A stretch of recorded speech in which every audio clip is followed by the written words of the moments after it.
Legends never die. When the world is calling you, can you hear them screaming out your name? Legends never die. They become a part of you. Reach out, touch faith.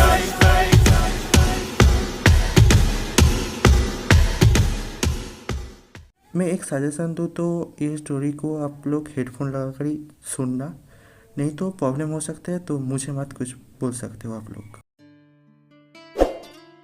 पारमैन पाको को बोलता है, पाको मुझे माफ कर देना, मैं बेवजह तुम्हारे ऊपर चिल्लाया तब। तुम मेरे कितने ज़्यादा फिक्र करते हो, लेकिन मैं तुम्हें कभी समझने की कोशिश ही नहीं करा। पाको प्लीज तुम मुझे माफ कर देना। पारमैन लास्ट कुछ बात अटक अटक कर बोलता है। पाको ये देखकर बोलता है, मित्सो तुम ठीक हो ना? मित्सो बोलता है, पाको तुम क्या आखिरी बार के लिए मुझे माफ नहीं कर सकते हो?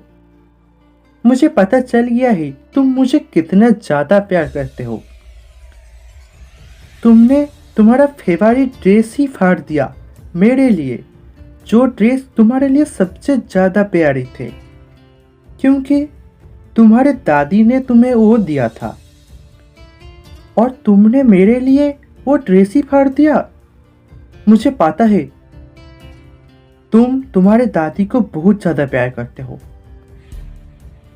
तुम जब मुझे मिरर देकर बताया था कि मैं तुम्हारे लिए कितना खास हूँ, तब मैं सोचा था तुम मजाक कर रहे हो मेरे साथ, लेकिन मुझे आज पता चल चुका है वो मजाक नहीं था, तुम सच में मुझे प्यार करते हो।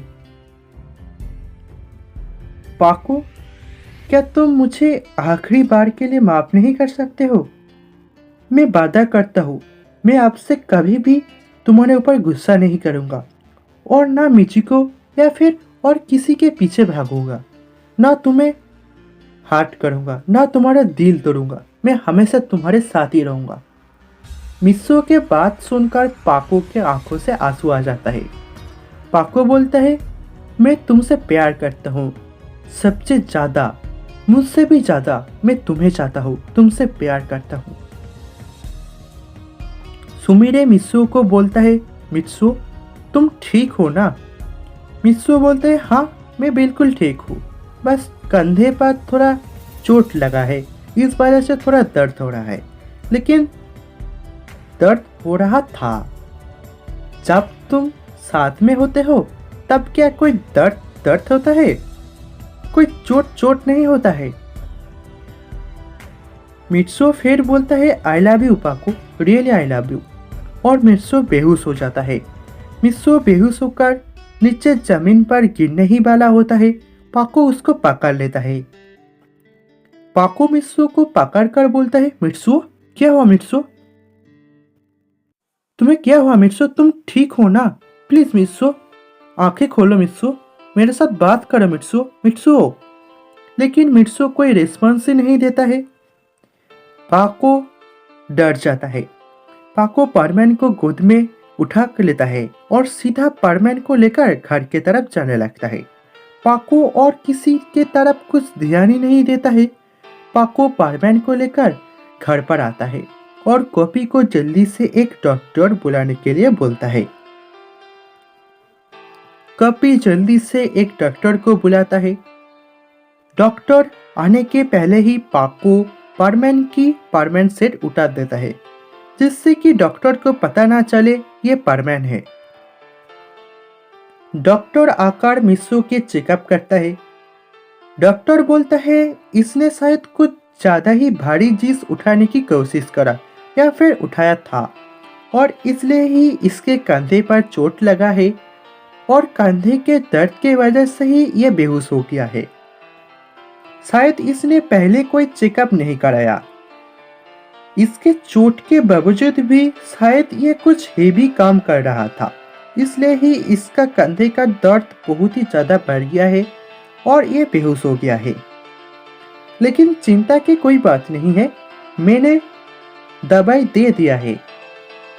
ध्यान रखना कि ये कोई काम ना करे, बस रेस्ट पर ही रहे।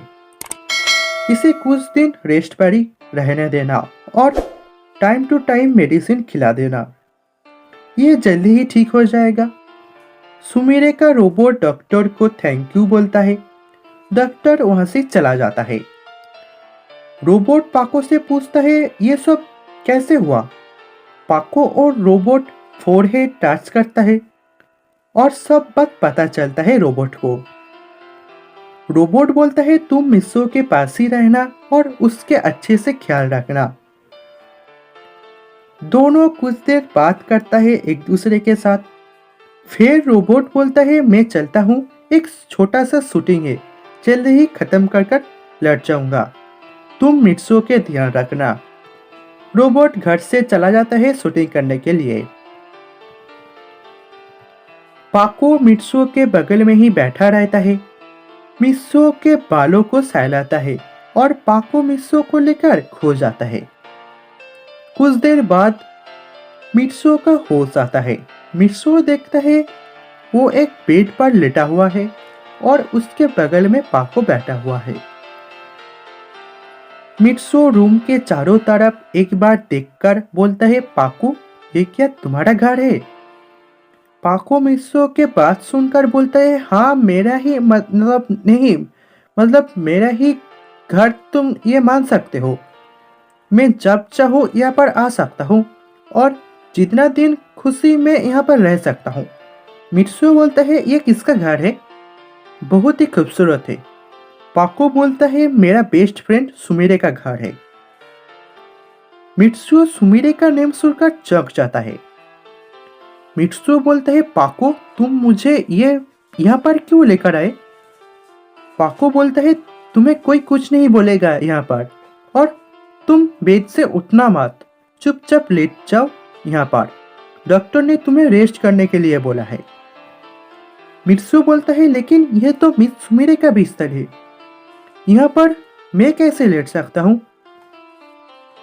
पाको बोलता है मैंने बोला है ना तुम्हें लेटने के लिए, बस तुम लेट जाओ।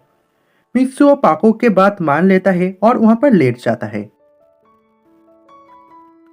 पाको बोलता है तुम यहाँ पर रेस्ट करो, मैं अभी तुम्हारे लिए सूप बनाकर ले आता हूँ, बहुत देर हो गया है, तुम शायद कुछ भी नहीं खाए होगे, तुम्हें शायद भूख भी लगा होगा। पाको किचन पर चला जाता है। मित्सो सोचता है पाको और सुमीरे बेस्ट फ्रेंड, वाओ, पाको तो पहले मुझे कभी ये नहीं बोला था। पाको गर्मा गर्म सूप बनाकर ले आता है। मित्सो बोलता है वाओ पाको, लगता है तुमने बढ़िया सूप बनाया है, इतना अच्छा खुशबू आ रहा है, मेरे तो खुशबू से ही पेट भर गया। पाको मित्सो के बात सुनकर थोड़ा सा मुस्कुराता है। पाको अपने हाथों से मित्सो को खिला दे रहा था सूप। मित्सो को पहले थोड़ा थोड़ा शर्म आ रहा था, लेकिन बाद में ठीक हो जाता है। मित्सो बोलता है तुमको भी शायद भूख लगा होगा, तुम भी तो बहुत देर से कुछ नहीं खाए होगे। पाको बोलता है नहीं नहीं मित्सो, मुझे कुछ नहीं हुआ है, मैं बिल्कुल ठीक हूँ और मुझे भूख भी नहीं है, तुम्हें खाना चाहिए, तुम्हें चोट लगा है, डॉक्टर ने तुम्हें रेस्ट करने के लिए बोला है, तुम खा लो, मैं बाद में खा लूंगा।